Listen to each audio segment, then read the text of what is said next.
অর্থনীতিতে নামলো বড় ধস। এক ধাক্কায় তলানিতে ঠেকল বৈদেশিক মুদ্রার ভাণ্ডার। হ্যাঁ, ফরেক্স রিজার্ভে নামলো বিরাট ধস। ভারতের অর্থনীতিতে কি আসছে ভয়ঙ্কর ঝড়? 2 সপ্তাহে $8 বিলিয়ন উধাও। কিন্তু কিভাবে এই ভয়ানক অবস্থা হলো ভারতের? কেন আচমকায় লাল সংকেত জারি করলো ভারতীয় অর্থনীতি? ডলারের দাপটে রুপির হাঁসফাঁস, তলানিতে ফরেক্স রিজার্ভ, সোনা, ডলার, এসডিআর, সবখানেই ঘটেছে পতন। আরবিআই এর কপালে চিন্তার ভাঁজ। অর্থনীতিতে রেড অ্যালার্ট জারি, রিজার্ভ কমায় কাঁপছে বাজার। রুপির ধস আর রিজার্ভে ক্ষত। ভারতের সামনে কি তবে বড়সড় আর্থিক সংকট? দেখুন, ভারতের অর্থনীতিকে ঘিরে নতুন করে উদ্বেগ তৈরি হয়েছে সাম্প্রতিকতম ফরেক্স রিজার্ভের পতন নিয়ে। দেশের বৈদেশিক মুদ্রার ভাণ্ডারকে সাধারণত অর্থনীতির মেরুদণ্ড বলা হয়, কারণ এই রিজার্ভই নির্ধারণ করে দেশের আমদানি রফতানি মুদ্রার স্থিতি এবং আন্তর্জাতিক বাণিজ্যের স্থায়িত্ব। কিন্তু গত কয়েক সপ্তাহে এই গুরুত্বপূর্ণ সূচকে তীব্র পতন দেখা দিয়েছে, যা অর্থনীতিবিদদের দুশ্চিন্তা বাড়িয়ে তুলেছে। 14 নভেম্বর আরবিআই প্রকাশিত রিপোর্টে স্পষ্ট উল্লেখ রয়েছে যে বৈদেশিক মুদ্রার রিজার্ভে লাল সংকেত জ্বলছে। বিশেষ করে পরপর 2 সপ্তাহে এত বড় অঙ্কের রিজার্ভ কমে যাওয়ার আগে খুব কমই দেখা গেছে। 7 নভেম্বর ভারতীয় ফরেক্স রিজার্ভ কমেছে $2.699 বিলিয়ন মার্কিন ডলার। তার আগের সপ্তাহে কমেছিল আরও $5.623 বিলিয়ন, অর্থাৎ মোট 2 সপ্তাহে পতন প্রায় $8.3 বিলিয়ন।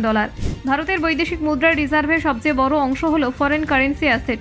এই বিভাগে সবচেয়ে নাটকীয় পতন লক্ষ্য করা গেছে। গত সপ্তাহে ফরেন কারেন্সি অ্যাসেট কমেছে $2.454 বিলিয়ন। বর্তমানে এই অংশের মোট মূল্য দাঁড়িয়েছে $562.137 বিলিয়ন মার্কিন ডলারে। বৈদেশিক মুদ্রা বাজারে ইউরো, ইয়েন, পাউন্ডের দামের ওঠানামা এফসিএতে সরাসরি প্রভাব ফেলে। বিশেষজ্ঞদের মতে আন্তর্জাতিক অর্থনৈতিক অস্থিরতা এবং ডলারের বিপরীতে অন্যান্য মুদ্রার দুর্বলতা এই পরিস্থিতিকে আরও জটিল করে তুলেছে। অধিকাংশ বৈদেশিক মুদ্রার দাম ডলারের তুলনায় নিচে নেমে যাওয়ায় ভারতের রিজার্ভে চাপ তৈরি হয়েছে।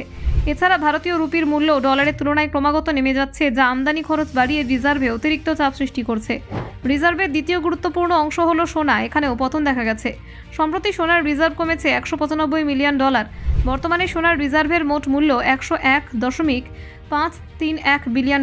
বিশ্ববাজারে সোনার দামের ওঠানামা এবং আমদানি নীতির পরিবর্তন এই পতনের পেছনে গুরুত্বপূর্ণ ভূমিকা রেখেছে।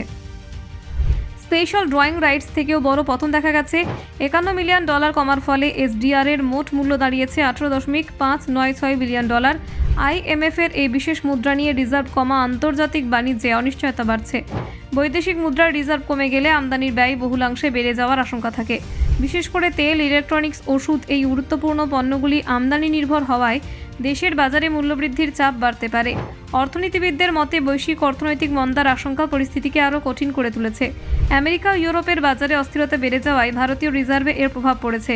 এমন পরিস্থিতিতে আন্তর্জাতিক লেনদেনে ভারসাম্য রাখতে আরবিআই এর ওপর চাপ বাড়ছে। Bureau report, Bangla digital TV.